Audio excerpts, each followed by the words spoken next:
to find resources. Having them facilitated in terms of getting to the regulatory authorities and getting them, whether it's an environmental permit or whether it's another type of regulatory permit that they require. So when we look at all of those in perspective, it's quite a lot. But what I can say is that I think we'll see quite a lot going for the oil and gas now. That's unavoidable. You don't have to go looking for it. It will come to you. We're seeing a few that are mining related that are coming to us. And that's mainly because of the land tenureship that exists right now. For medium and larger scale mining operations, because they don't own the lands, they're working with partners who own the lands. A mechanism has to be worked out for them to get the types of investment incentives that are related. So we've had discussions with Guyana Revenue Authority. We've had discussions with the Minister of Finance about that, and that may be coming our way.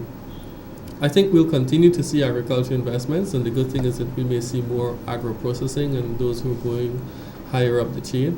We're still seeing forestry-related stuff, the new lands or the reallocation of lands that the Guyana Forestry Commission has put out there, and the formation of these small syndicates that are being looked at. We'll continue to see a lot of those in the economy. Overall, belief is that we'll be seeing far more than we saw last year. Okay. And it will be going forward likely in those areas. Tourism, we are seeing the tourism is, it's improving now that the income levels of those who can afford some of the packages because of oil and gas, we're beginning to see more of those. Okay. The product is there. It needs a bit of enhancing, and it needs a bit of support.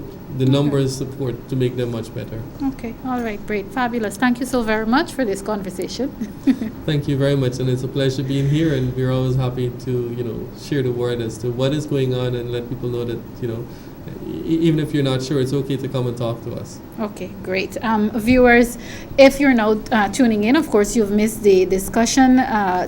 It would have been a discussion actually with the CEO of Go-Invest, Mr. Owen Verwey. Those of you who missed it, as usual, as I always urge you, before the end of today, it will be loaded to YouTube and also to our Facebook pages. We have a little change in the second half of our program, but we'll take a quick break and come right back with you. Once again, thank you very much to CEO Owen Verwey for coming on Facing the Nation today. This is Facing the Nation. Stay tuned.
Thanks for staying with Facing the Nation. Well, I returned, and these are things that, not only depressed me, but they upset me. I returned to Facing the Nation after that. Of course, as you know, it was a lengthy break with some unfortunate news, but I am happy that, no one was injured.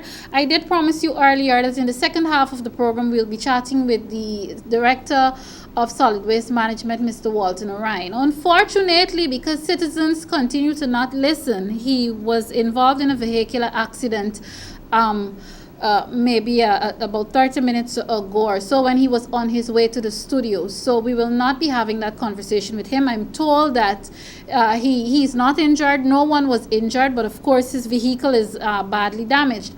And people, and this is as a result of an errand driver who jumped a stoplight. I don't understand people. How long does it take a light to change from red to green? The longest light, I think it's maybe about, what is it? What's that? 90 seconds? Why can't people wait? And it's so disgusting. And again, these are things that get me really emotional and angry and upset. But as I said, I really am happy that he wasn't injured and no one else was injured in the accident, not even that errand driver. Again, people, slow down, please. We keep begging you, and we've seen some improvement, but we can't stress it enough. Do not speed, do not drink and drive, try to obey the traffic rules. You can't, how long is 90 seconds for you to wait on a light for it to change? I'm upset, so I'm rambling now, so maybe I should come off of that topic. What we will do, however, though, in the time that we have left, you may not be able to see the entire thing. Earlier in the week, the other program that is produced on NCN, that is called West Side Story. West Side Story earlier in the week took its cameras out into the fields, of course, on the west side. Of course, not last weekend, the weekend before last, there was some overtopping there. I think overtopping is putting it mildly, because some serious damage was done by the water because of that overtopping. And we took our cameras out there just to get a glimpse of how people have recovered. Of course, you're not going to be seeing any of the flood waters in the footage that we're about to show you, but it was to talk to some residents and so on to see how they would have been coping after that. So take a look at this piece from West Side Story, and on the other side of that, it will be time to wrap up this week's program of Facing the Nation. Do stay tuned.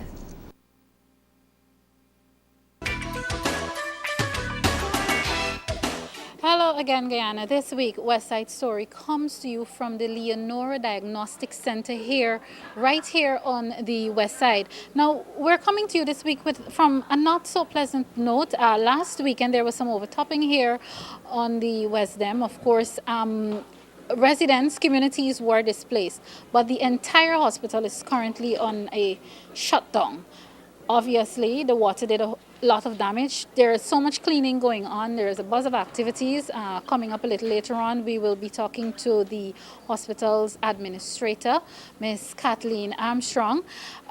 She'll tell us about what's happening, but I can tell you, I'm talking to you right now and I'm just smelling cleaning agents, and people are really trying their best. You'll hear from Kathleen also how this unfortunate, very, very unfortunate incident, natural disaster, has in a sense to show that people can really, really come together and work together as a team, again, under some very harrowing circumstances. As you know, that you're not necessarily getting that smooth flow that you usually get from West Side Story, because some of the things that you've seen, it's very, very unpleasant. And again, all of this is because of a natural disaster. But we'll be telling you coming up also in the program how the government has intervened. I know you've seen some of this in some of the other broadcasts, some of the media teams, and I must congratulate all of them who've been here on the ground. Of course, West Side Story is of a different nature, so we're trying to carry it on a different day.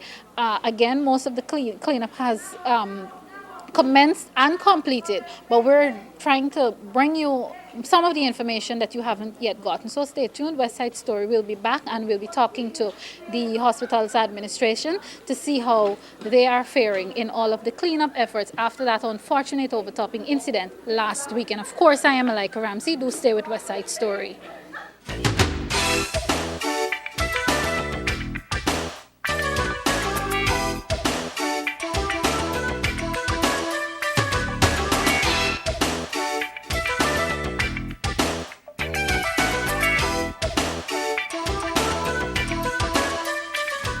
we said earlier, we're at the Leonora Cottage Hospital where it's completely shut down for now. What's happening, as I said before, is cleaning. But we're going to come back to all of that in a bit. We're talking to the assistant, the hospital administrator, Miss Kathleen Armstrong.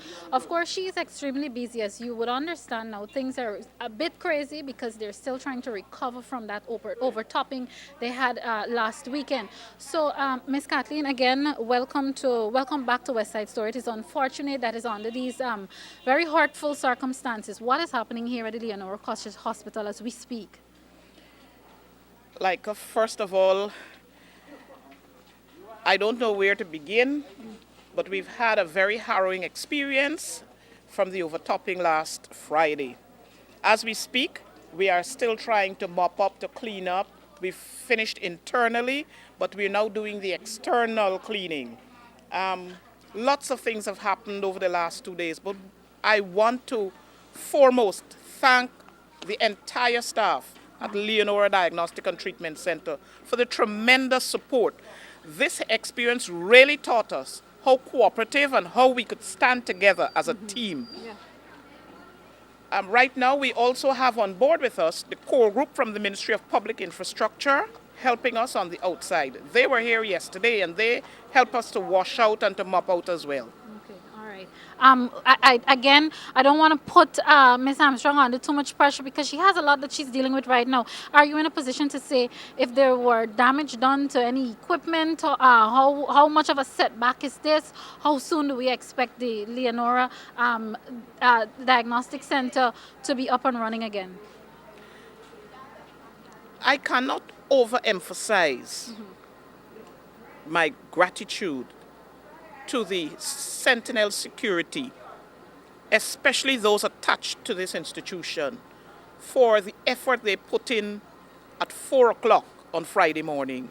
Because as soon as the waters came up and they realized that the hospital inside was inundated, they acted quickly.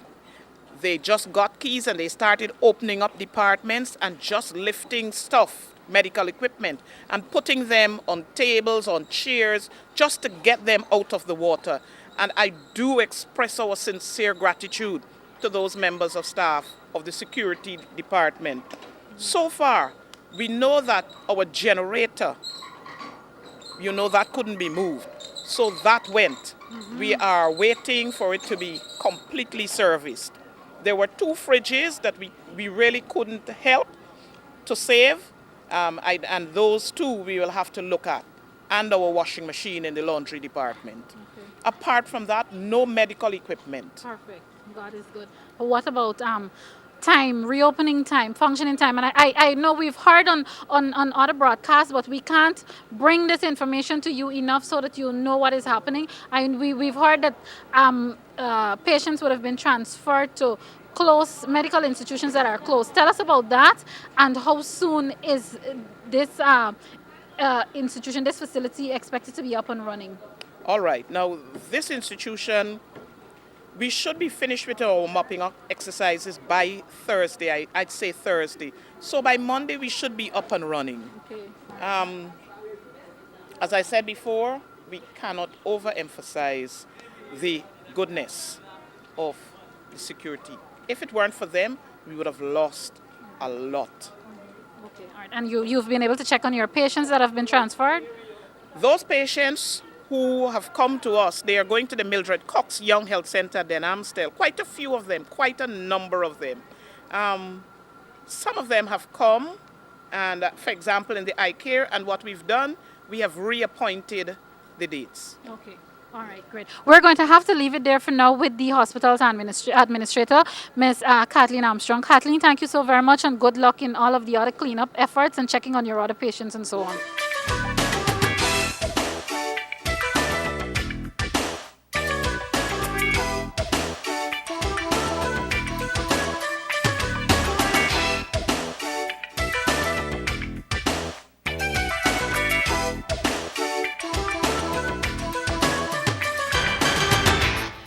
We are still here on West Side Story. We're now at iFlot Ocean View again. This is one of the communities that was badly affected by last weekend's overtopping.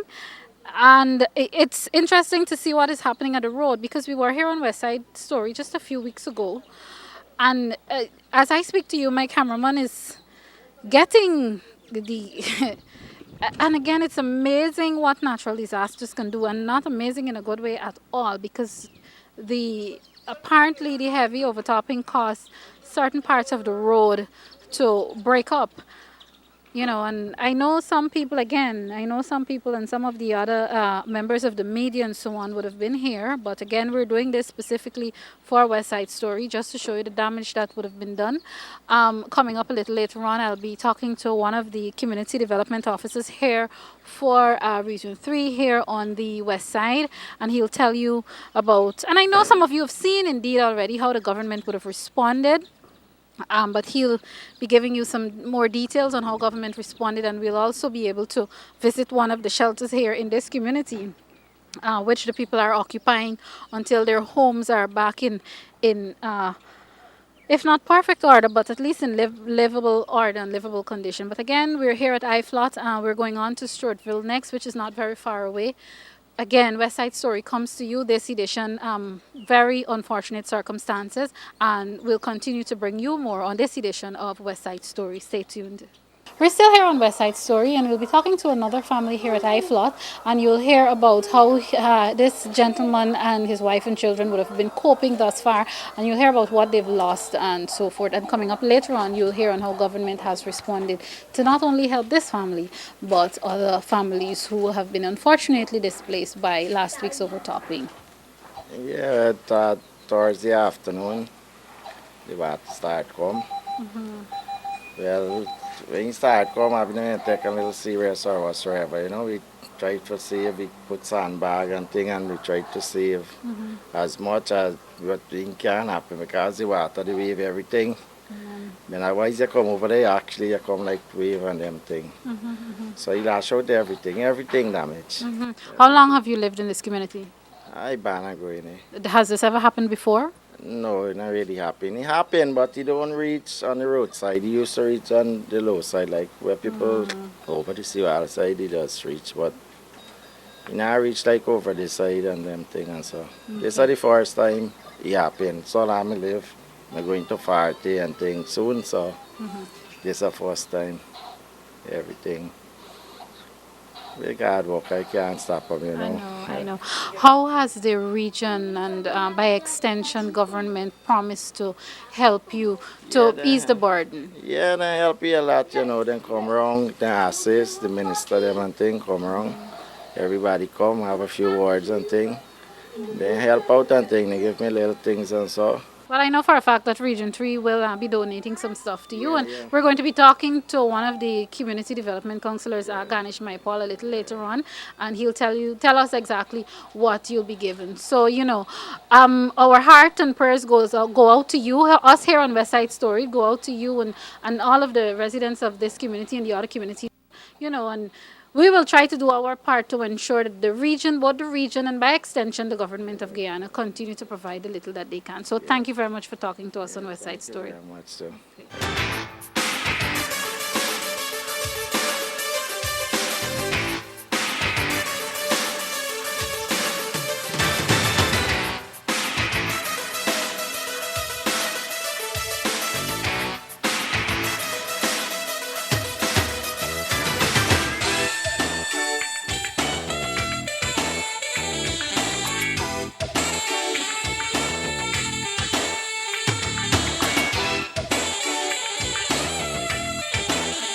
A lot of electrical stuff, fridge, freezer, my TV gas stove, the rice cooker. My son have a big food warmer, and what the thing name is where you make tea with, percolator, yes, and lots of stuff. You getting any help in terms of replacing any of them? Nothing yet. Nothing yet. Nothing as yet. What you want? What kind of help you want though? What you asking for assistance? Like my big stuff, them all the generator, look them there all.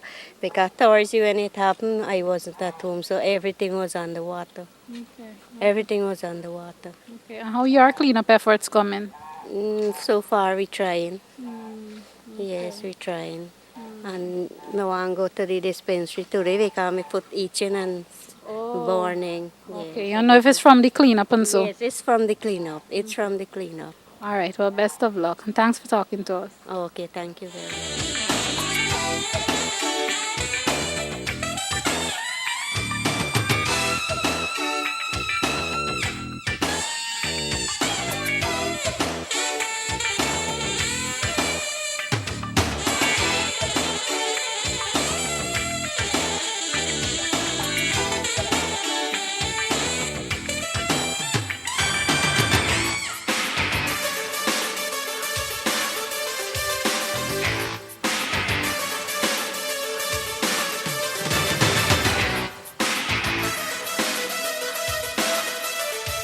Thanks for staying with us here on West Side Story. Now we're going to talk to one of the residents of the one of the communities on this side. His name is Nicholas Beaton, and he is going to tell you about his experience from the overtopping. Again, I can't stress this enough that this edition of West Side Story is really an unpleasant one because we've been exposed to and we're focusing on so many misfortunes of so many people as a result of the overtopping. Nicholas, welcome to West Side Story, and just tell us about your general experience. Yes, thank you.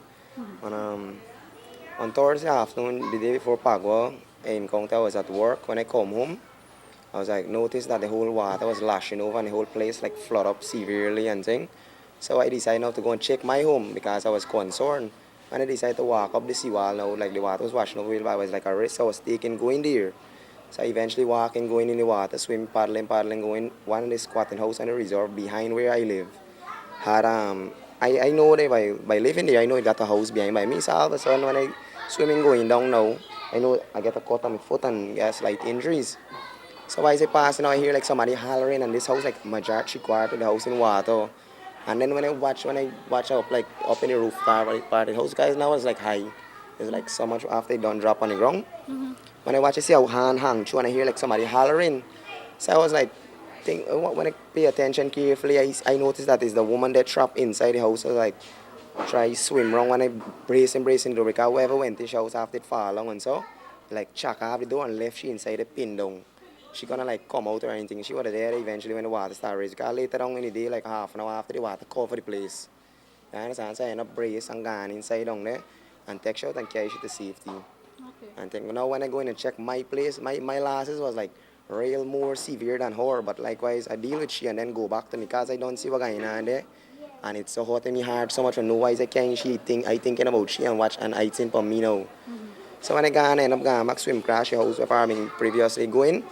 And when I go in my house, down for the column them fall on flat on the ground. All my appliances, everything, my TV, my DVD, my bed, fridge, wares, everybody just rumble up when done they floating out all my boots lately. I buy a brand new boots. I just done build a bathroom and wash in concrete. And things all my fence gone, my neighbor fence them they in my yard. And a whole heap of tragedy going on. It's like a confusion. This is not something that you could control at the point of time. The only thing that wear off this thing and make it look a little resolved is when the water gone on back. And the point of knowing that the people them what is reading the weathercast, people them come and tell me that it's gonna be a higher tide. That was like heart raining, like as I want to get blackout or something.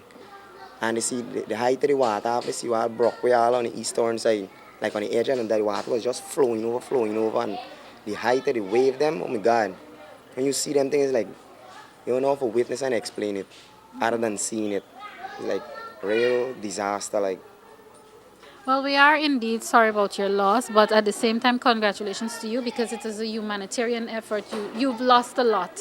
You have lost a lot, but you have also saved a life, and you should take some comfort in knowing that you will be remembered for the rest of your life by someone. That is what I still want one person because in terms of the government had to come and hear that couple houses broke down and thing they would have to come and hear that a woman dead within the tragedy and what's not.